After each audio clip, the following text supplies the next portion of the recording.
Hi everyone, this is me Muhammad Umar, a rescuer from Mysore. I've got a call from Karnataka district drug warehouse which is in Kalidasa road, reporting there is a snake in the campus. So let's find out what snake we have there, and once reaching I'll continue the video. So me and Rahmat, we both are heading towards the location. Let's see what snake we have there.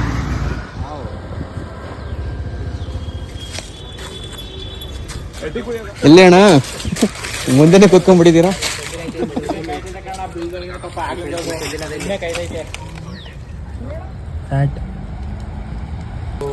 ಕೆರೆ ಇರೋದು ಇಲ್ಲೇ ಬಿಡಿ, ಇಲ್ಲೇ ಇರಲಿ.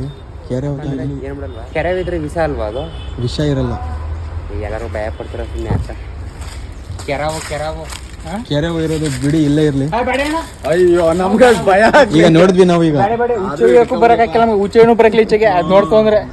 ಈಗ ಹಳ್ಳಿ ಕುಂಚು ನೋಡ್ಬಿಟ್ಟು ಎದ್ರಕೊಂಡು ಇಲ್ಲಿ ಹೊಡ್ಕತೈತಿ ಇನ್ನೂ ಜೀವ ನನಗೆ. ಇಷ್ಟೊತ್ತಿಲ್ ನೋಡ್ಬಿಟ್ಟು ತರಪ್ಪ ಅಂದ್ರೆ ಹಳ್ಳಿ ಕುಂಚು ಎದುರುಗಡೆ ಬಂದ್ಬಿಡ್ತು. ನಾವು ಎಷ್ಟು ಹಾವುಗಳು ತಗೊಂಡೋಗಿ ಆಚೆ ಬಿಟ್ರೆ ನಮ್ಗಳಿಗೆ ತೊಂದರೆ ಆಗೋದು ಮುಂದೆ. ಇಲಿಗಳ ಸಂಖ್ಯೆ ಜಾಸ್ತಿ ಆಗ್ಬಿಡುತ್ತೆ. ಇಲಿ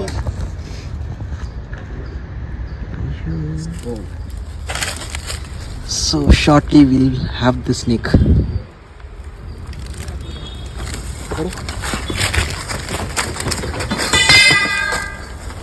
ಮುಂದೆ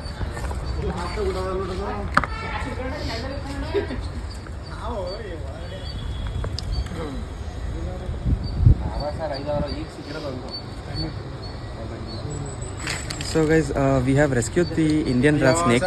He tried convincing them to release the snake back to this area, but they are not okay because everyone here, you see, is scared. ಇದರಲ್ಲಿ ಒಂಚೂರು ವಿಷ ಇರಲ್ಲ ಅಣ್ಣ. ವಿಷ ಇರ್ತಿದ್ರೆ ನಾನು ಈ ಥರ ಹಿಡಿತಾ ಇರಲಿಲ್ಲ. ಬ್ಲಡ್ ಪ್ರೆಷರ್ ಜಾಸ್ತಿ ಏನಕ್ಕೆ ಆಗತ್ತೆ ಅಂದರೆ ಭಯ. ಮತ್ತು ನಾವು ಫ್ಯಾಕ್ಟ್ಸ್ಗಿಂತ ಜಾಸ್ತಿ ನಮಗೆ ಮೂಢನಂಬಿಕೆಗಳು ಜಾಸ್ತಿ ಇದೆ. ಹಾವು ಕಂಡ್ರೆ ಇದು ನೋಡಿದ ತಕ್ಷಣ ನಾಗರಾವ್ ಅಂತಾರೆ. ಕೆರೆವು ಏನ್ ಡಿಫ್ರೆನ್ಸ್? ಮತ್ತೆ ಈ ಹಾವದಲ್ಲಿ ಬಾಲದಲ್ಲಿ ವಿಷ ಇರುತ್ತೆ ಅಂತ ಹೇಳ್ತಾರೆ. ಬಾಲದಲ್ಲಿ ಏನು ವಿಷ ಇರಲ್ಲ. ಇಲ್ಲಿ ನೋಡಿ, ಬಾಲ ಏನು ವಿಷ ಇಲ್ಲ.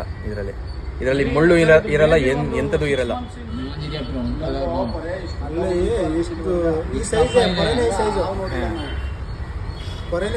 ಹೊರೆ ಫೋಟೋ ಇದ್ರೆ ತೋರಿಸಿ, ನಾನು ಹೇಳ್ತೀನಿ ಯಾವ ಅಂತ.